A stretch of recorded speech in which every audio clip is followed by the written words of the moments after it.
Namaste children. Let us learn today chapter 5 Principle of Inheritance. And you know what is genetics? Class 10th. This chapter you have learned some initial part. It's a branch of biology where it deals about inheritance and variation. Also, you have studied father of genetics, Gregor Johann Mendel, who is known as father of genetics. And there you have studied two major words. One is inheritance, passing of traits from parents to offspring, or passing of characters from generation to generation. And another important word that we learnt in 10th class is variation. It is because of the sexual reproduction where during gamete formation there is meiosis taking place. Because of that some changes occur in the body and other factors may be crossing over, mutation and environment. Various factors causes the variation. Variation may be physiological level or morphological level or behavioral level. But whatever comes in the morphological level, that is studied mainly in the genetics. Now Mendel's law of inheritance. In the hybridization experiment he has conducted, where he has selected the pea plant, that is Pisum sativum, undergone hybridization or crossbreeding, and he has taken two opposite characters where these traits present in the same species, the pea plant. Suppose he has selected a tall plant, there is another pea plant dwarf. So it has given easy work for him to cross between these two plants and study the genetics. The plant what he has selected in the piece, it is having naturally 7 contrasting character. What we say opposing, that is contrasting character. He has selected stem height, tall or dwarf, flower color, violet or white, flower position, axial or terminal, pod shape, pod means fruit, shape, inflated or constricted, pod color, green or yellow, seed shape, round or wrinkled, and seed color, yellow or green. These are the 7 contrasting characters that he has selected. Another very important aspect that he has undergone, he produced a pure line parental selection. He has selected the pea plant, continuously undergone self-pollination repeatedly for many generations until he gets the particular trait in that plant. If it is tall plant, for many generations selfing has been done, and then any number of seed produced, all must produce tall plant. That way he has selected pure line parental characters, and then he has undergone his hybridization experiment.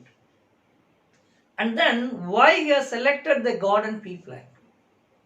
One is easily available, another the distinct characters. A very essential point, these plants are self-pollinated as well as cross-pollinated. In generally plants which are undergoing cross-pollination may not undergo self-pollination. But in the pea plant, it can undergo both self-pollination as well as cross-pollination. And they have short life cycle, do not take long periods. And these are the various reasons for Mendel's success in the genetic experiment. And another, he studied only one character at a time. For example, he selected flower color, mean that alone one trait gets selected. If it is the height of the plant, that one character. That's what is called monohybrid cross. Then he has added the second character, dihybrid cross.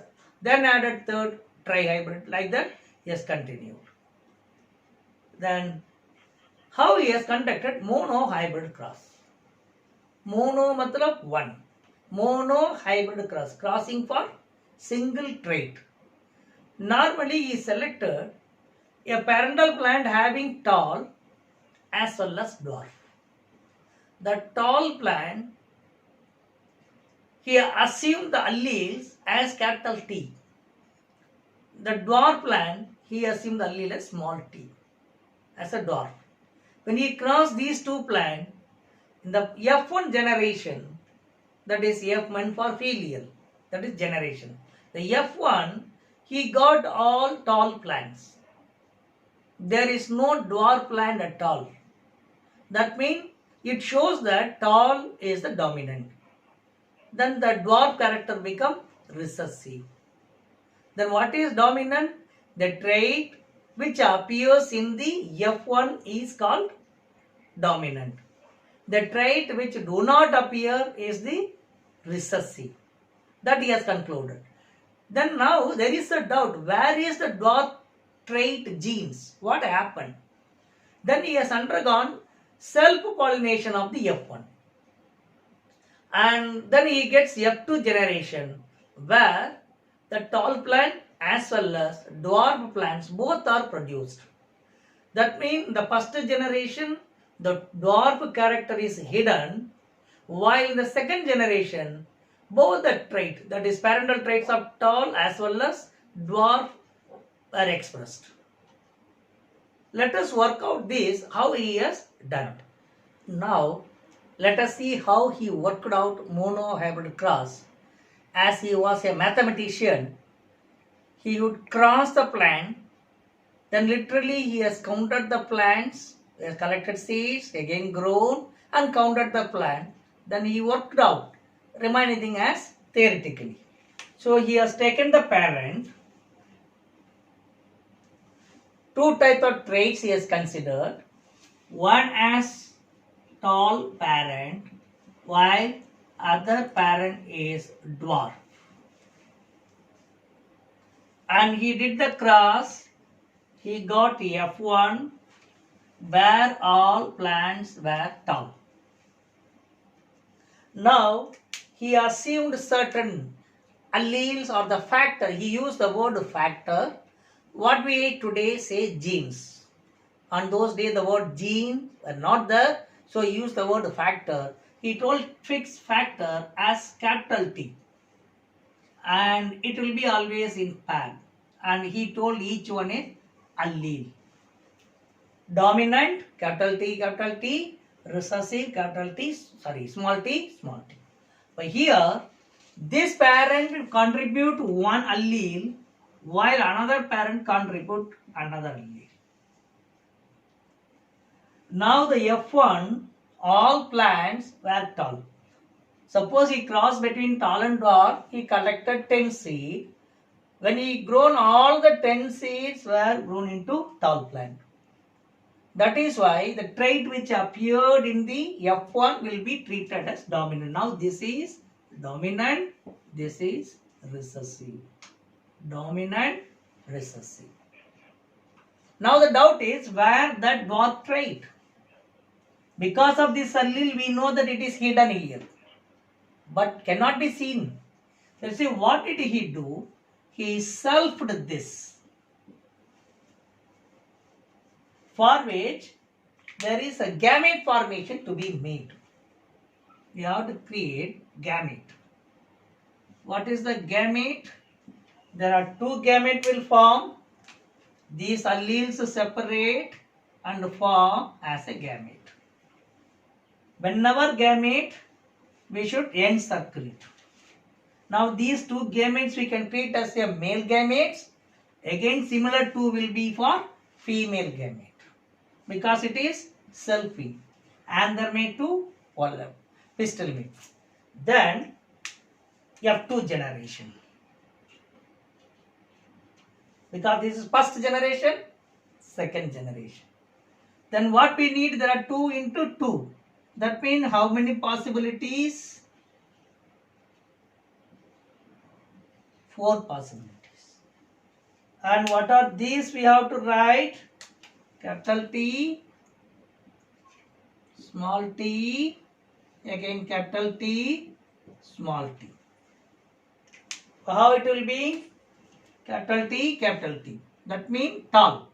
Capital T, small t, tall. Capital T, small t, tall. Here, small t, small. You have to cross these two, again these two. These two and these two. Now, how many tall plants? You can see here, this is tall, this is tall, this is tall. 3 plants are tall, 1 is dwarf. That means what will take phenotypic ratio? Matlab, pheno external. 3:1. Then what do you call genotypic ratio? Capital T, capital T. How many? Only 1 time. Only 1 time. How many capital T, small t? 2 times. How many small t, small t? 1 time. So what is called phenotypic ratio? Externally visible, not visible. So I'll note here phenotypic ratio 3:1, genotypic ratio 1:2:1. Phenotype one externally visible, and this is gene wise. This one is capital T, homozygous tall. Homozygous, homo matlab similar type. Capital T, small t, heterozygous tall. Hetero different. One allele is capital, another is small. That is a dominant, recessive. That's the heterozygous tall. This is heterozygous tall. This one homozygous dwarf. That recessive character will express always in homozygous. So need not to say homozygous. The dominant trait may be homozygous or heterozygous, but recessive always homozygous. So you work out how it is done. Taken the parent, 2 trait, crossing F1. After F1 we come to know which is dominant or recessive, fixing allele or the genes. Always dominant trait ka letter whatever that will be fixed. Similar letter, running letter we have to use for recessive. Each parent will contribute to one allele for F1. F1 is self. You will get the gamete. And these gamete, when we go for F2, we are making Punnett square. The scientist who created this is called Punnett square. And writing the gamete. Then we have to cross these. And you will be getting what is phenotypic ratio external. 3 tall plant, 1 dwarf plant. We are getting genotypic ratio. 1 homozygous tall, 2 heterozygous tall, and 1 recessive pair.